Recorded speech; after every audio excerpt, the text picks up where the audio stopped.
রাসূলুল্লাহ সাল্লাল্লাহু আলাইহি সাল্লাম বলেন, নবীজি বলেন, লাউ আন্না লি ইবনি আদামা ওয়াদিয়াম মিন যাহাবিন। উম্মত শুনো, লুভি হয়, দুনিয়া লুভি কি পরিমাণ লুভি হয়, যার কলজার ভিতরে একবার আখিরাত ভুলে গেছে। বিশ্বাস করেন ভাইয়া, ছেলেরা তোমরাও বোঝো ভাইয়া, দুনিয়া যার কলজার ঢুকছে, নারীর লোভ, সম্পদের লোভ, অর্থের লোভ, নেতাগিরির লোভ,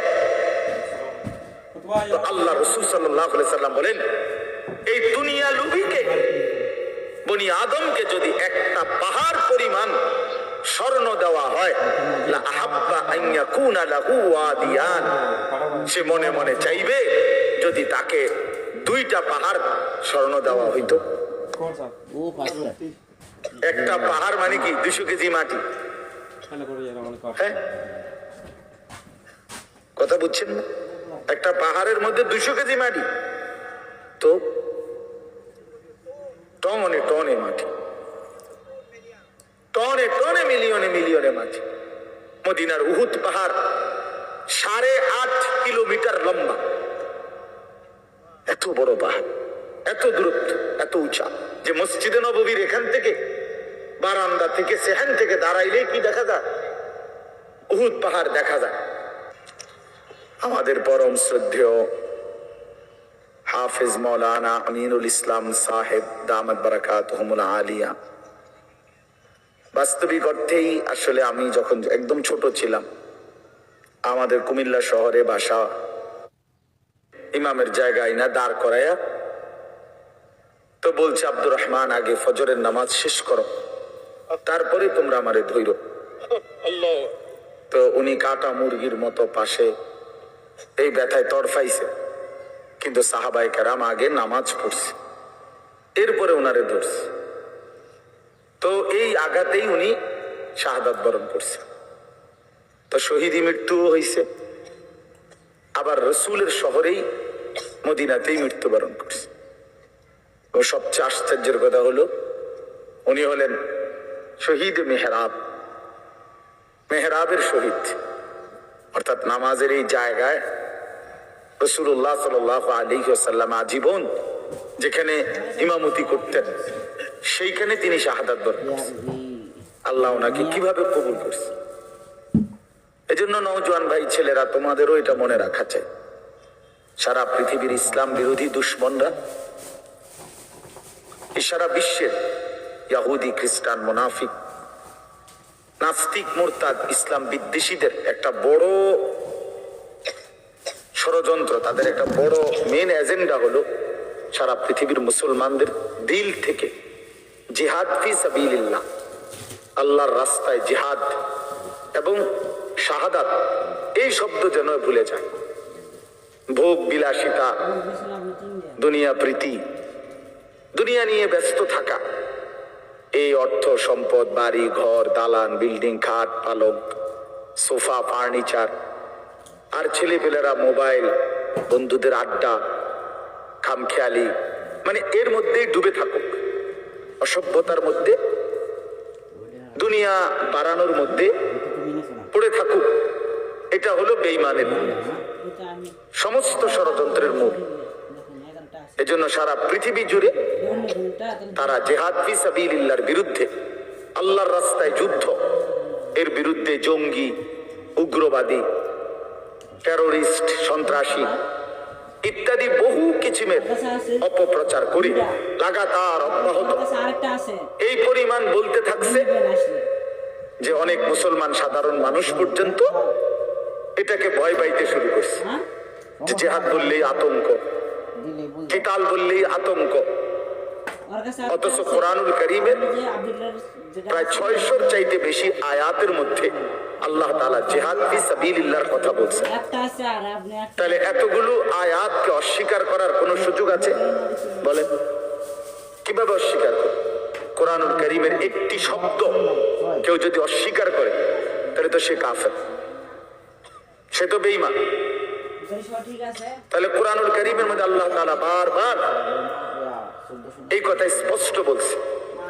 কোরআন শরীফে আছে, মক্কায় মুসলমানরা, কুরাইশরা মক্কার কুরাইশদের মধ্যে মাঝে মধ্যে বিতর্ক হইত যে কেউ কাবা ঘরে হাজিদেরকে পানি পান করাইতো, কেউ হাজিদেরকে মেহমানদারি করত, কেউ কাবা ঘরের চাবি পাহারা দিত, কেউ কাবা ঘরের সংরক্ষণ করত, কাবা ঘরের ভবন বা ইত্যাদি প্রস্তুত করত, হাজিদের জন্য তাবু বানাইতো। তো এই খেদমতকে অনেক বড় মনে করত। তো একদিন নিজেদের মধ্যে তারা বলতেছিল যে এইটা সবচেয়ে বড় কাজ। তো আল্লাহ তাআলা কোরআনুল কারীমের সূরা আয়াত নাজিল করে বললেন, না, আল্লাহর উপরে ঈমান এবং জান মালের জিহাদ এটা সর্বশ্রেষ্ঠ কাজ। আজআলতুম সিকায়াতাল হাজ্জ ওয়া ইমারাতাল মসজিদিল হারাম কামান আমানা বিল্লাহি ওয়াল ইয়াউমিল আখির ওয়া জাহাদা ফি সাবিলিল্লাহি বিআমওয়ালিহিম ওয়া আনফুসিহিম লা ইস্তাউনা ইনদাল্লাহ। তোমরা মনে করেছো হাজিদেরকে পানি পান করানো এবং কাবা ঘর মসজিদে হারামের রক্ষণাবেক্ষণ করা এটা সর্বোত্তম? আল্লাহ বলে, না, আল্লাহর প্রতি ঈমান ও জাহাদা ফি সাবিলিল্লাহ বিআমওয়ালিহিম ওয়া আনফুসিহিম, আল্লাহর পথে জান আর মালের জিহাদ, এইটা আর ওইটা কশ্চিন কালেও সমানও হইতে পারে না, উচ্চতা হওয়ার প্রশ্নই নাই, সমান সমানও না, বরং জিহাদ ফি সাবিলিল্লাহ এটা সর্বশ্রেষ্ঠ। ওয়া যারওয়াতু সানামিহি আল জিহাদ। আল্লাহর নবী সাল্লাল্লাহু আলাইহি ওয়াসাল্লাম বলেন, ইসলামের সর্বোচ্চ চূড়া জিহাদ ফি সাবিলিল্লাহ। কি বলেন? সবাই বলেন, ছেলেরা বলো ভাই, এই শব্দটা বলো, জিহাদ ফি সাবিলিল্লাহ। আজ তোমরা ভুলে গেছো। আজ অসংখ্য যুবক ছেলে, কিশোর ছেলে জানেও না এসব। 16, 17, 18 বছরের ছেলেরা রাসূলুল্লাহ সাল্লাল্লাহু আলাইহি ওয়াসাল্লামের জামানায় পুরা দমে যুদ্ধ করছে, পুরা দম। 17, 18 বছরের অসংখ্য সাহাবী, 20 বছরের অসংখ্য সাহাবী যুদ্ধের ময়দানে সেনাপতি ছিলেন। উহুদের যুদ্ধে সর্বপ্রথম আল্লাহর নবী সাল্লাল্লাহু আলাইহি ওয়াসাল্লাম উহুদের যুদ্ধের দিন, ইসলামের ইতিহাসের অত্যন্ত ভয়ানক একটা যুদ্ধের নাম হলো উহুদের যুদ্ধ, যেখানে 70 জন সাহাবী শাহাদাত বরণ করছিলেন। এই যুদ্ধে সর্বপ্রথম দুশমনের বিরুদ্ধে কাফেরদের মোকাবেলায় আল্লাহর নবী সাল্লাল্লাহু আলাইহি ওয়াসাল্লাম প্রথম তীর মারার জন্য দুশমনের দিকে যাকে আদেশ করছেন তার বয়স ছিল মাত্র 18 বছর। হযরত সাদ ইবনে আবি ওয়াক্কাস রাদিয়াল্লাহু তাআলা নবীজি উনাকেই প্রথম বলছেন দুশমনের দিকে তীর মারো। ইরমি সাদ, সাদ তুমি তীর ছোড়ো। ফিদাকা আবি ওয়া উম্মি, এই নবী জীবনে একবার শুধু বলছে এই 18 বছরের সাহাবী যুবকের জন্য যে আমি মুহাম্মদের মা বাপ তোমার জন্য কুরবান। আর কোনোদিন নবীজি এ কথা বলে নাই। সাহাবীরা নবীকে বলতো, হে আল্লাহর নবী, আমার মা বাপ আপনি রাসূলের জন্য কুরবান হোক, এটা মহব্বতে বলতো। তো নবীজি জীবনে কাউকে বলে নাই এখন, এই একমাত্র এই উহুদের যুদ্ধের দিন 18 বছরে ওই ছেলে, এটা হলো এই টিফো মোবাইল, এটা জিন্দিগি এই মোবাইল লইয়ে শেষ কর, এই ছাগলামি করতে করতেই জীবন শেষ। 24 ঘন্টার জীবনটা তোমরা ছেলেরা বুঝে নিছো মোবাইল। তোমাদের ইবলিস শয়তান এমন ভাবে বলে দিছে যে পৃথিবীর সবকিছু থেকে আলাদা হইবি, কিন্তু এটার থেকে আলাদা হবি না। আজকে এইভাবে তোমাদের শয়তান মাথার মধ্যে তোমাকে বুঝাই দিস যে জীবনটা বাইধা রাখ মোবাইলের উপর। জীবনের আর কোনো পৃথিবীতে কি হয় না হয় কিচ্ছুর দরকার নাই, তুই শুধু মোবাইলের মধ্যে বিব্বা থাক। অপদার্থ এক জিন্দিগি ভাইয়া, এক ফালতু জীবন, ফালতু জীবন, একটা বর্বর জীবন। মোবাইলের আসক্ত যেই ছেলে মেয়ে, এটা একটা বাজে লোক, ফালতু লোক, ফালতু, 100 ফালতু, 100 ফালতু, 100 ফালতু, একেবারেই আকাম লাইনে, এক ধরনের অপদার্থ ছাড়া যার পৃথিবী নিয়ে মানবতার কল্যাণ নিয়ে, মানুষের কোনো উপকার নিয়ে, পৃথিবী নিয়ে, আখেরাত নিয়ে জীবনের কোনো স্বপ্ন নাই।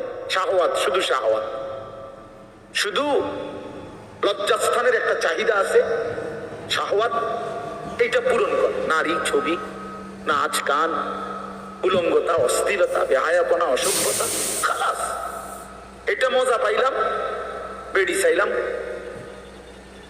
সারা রাত উলঙ্গ দৃশ্য দেখলাম, জানোয়ারের মতো পড়ে থাকলাম শুইয়া। সকাল 8টা বাজুক 9টা বাজুক, যখন ঘুম ভাঙ্গে ঘুম ভাঙলো, ফজরের নামাজ নাই, শরীর অপবিত্র নাপাক, অসভ্য ছবি দেখতে দেখতে শরীর নাপাক হয়ে গেছে। এই অসভ্যতা, এই জানোয়ার মাতালের মতো পড়ে আছে খাটে। যখন ঘুম ভাঙ্গে ঘুম ভাঙলো, উঠলো তো উঠলো, নাস্তা খাইলো, আবার ছুটলো, আবার মোবাইল। আহার, শরীরের পবিত্রতার খবর নাই, আখলাকের খবর নাই, নামাজেরও খবর। কি জীবন এটা! এই জীবনের চাইতে জানোয়ারের জীবন অনেক ভালো। এটা জন্তু জানোয়ারও এর চাইতে আগে উঠে যায়, এর চাইতে আগে উঠে। একটা সুন্দর বাণী আছে, লেখা থাকে, দেখছি, ভোরের পাখি যদি তোমার আগেই জেগে যায় তাহলে তুমি ব্যর্থ। ভোরের পাখি যদি তোমার আগেই উঠে যায় তুমি ব্যর্থ। তোমার আগে উঠবে কেন? তুমি মানুষ, আশরাফুল মাখলুকাত, আল্লাহর সর্বশ্রেষ্ঠ সৃষ্টি, তুমি তো আগে উঠবার কথা। তোমরা এই কি জীবন বাছাই করে নিছো ছেলেরা?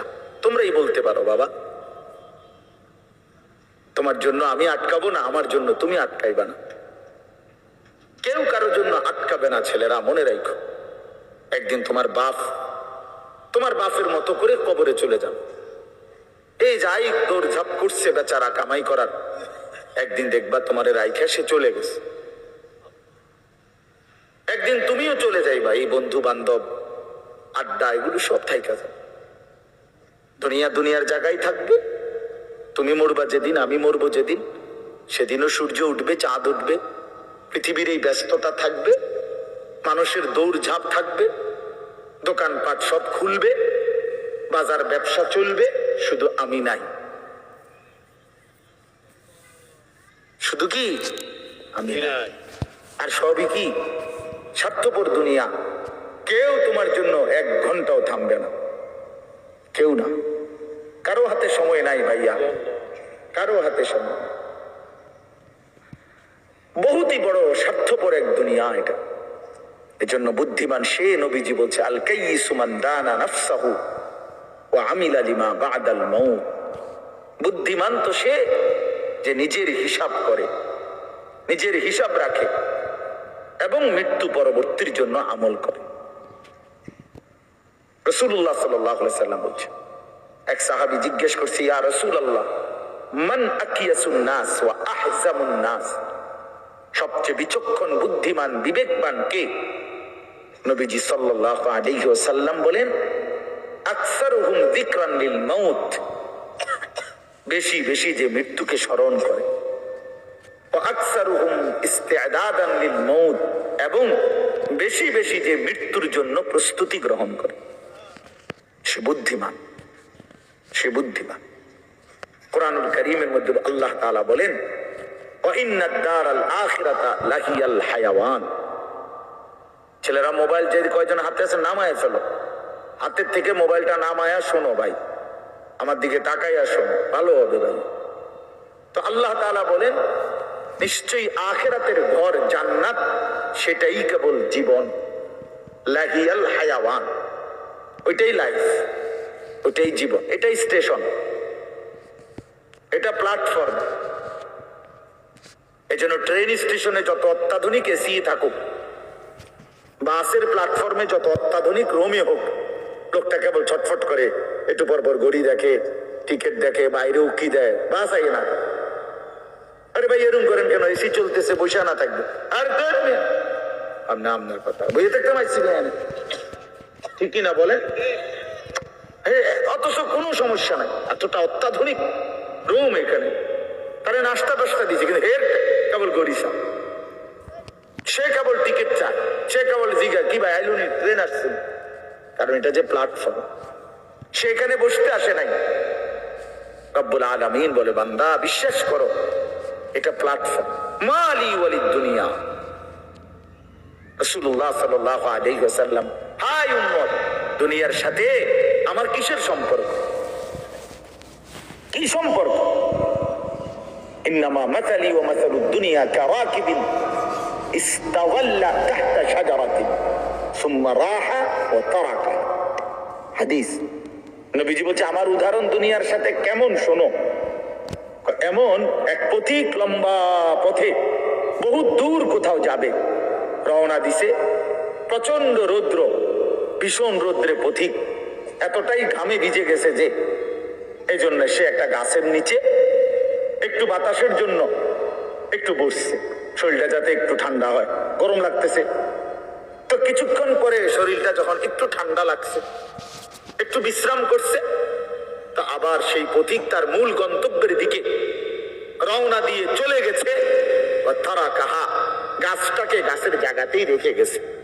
নবীজি বলেন ঠিক এমন আমি তো আখিরাতের পথিক, আমি তো জান্নাতের যাত্রী, আমি তো আখিরাতের মুসাফির, আমি তো যাচ্ছি সেখানে।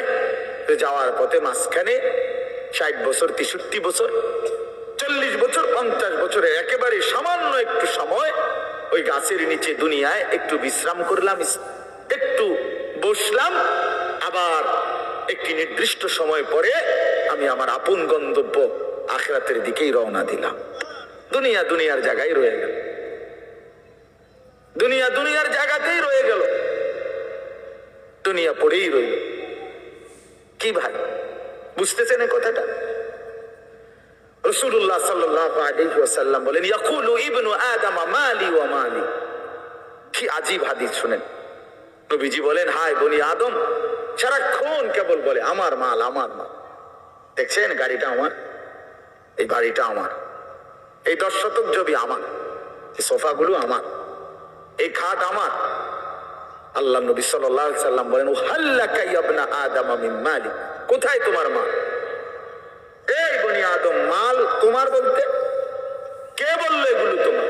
এগুলো যদি তোমারই হয় তো তুমি যেহেতু চিরস্থায়ী ভাবে দুনিয়া থেকে কবরের দিকে চলে যাচ্ছ, এগুলোর সাথে নিচ্ছ না কেন? তোমার জিনিস কার জন্য রেখে যাচ্ছ? এই বেটা ওয়াহাল্লাকা ইবনা আদম মিন মালি। কিরে বনি আদম তোর মাল কই?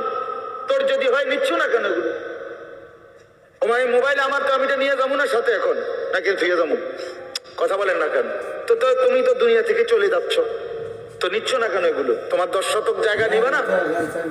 সোফা এগুলো কই রেখে যাচ্ছ? এগুলো নিয়ে যাও, বিল্ডিং নিয়ে যাও। তাইলে দেখে বুঝেই নাও বান্দা উম্মত তোমার হলো কোত্থেকে? তোমার কেবল 3টা মাল, 3টা জিনিস তোমার। নবীজি নিজে বলছে ইল্লা মা আকালতা ফাআফনাইতা। যা সরাসরি তুমি খাইয়া শেষ করছো, খাইছিলা, এটা তোমার। আও লাবিস্তা ফাআবলাইতা। যেটা সরাসরি তুমি গায়ে দিছিলা, পরছিলা, পোশাক তোমার গায়ে, পড়তে পড়তে এটি পুরান হয়েছে, সিরিয়ালাইছো, এগুলো তোমার। আও তাসাদদাকতা ফাআমদাইতা। আর যা আল্লাহর রাস্তায় খরচ করেছো, দান, সাদাকা, যাকাত, ফিতরা,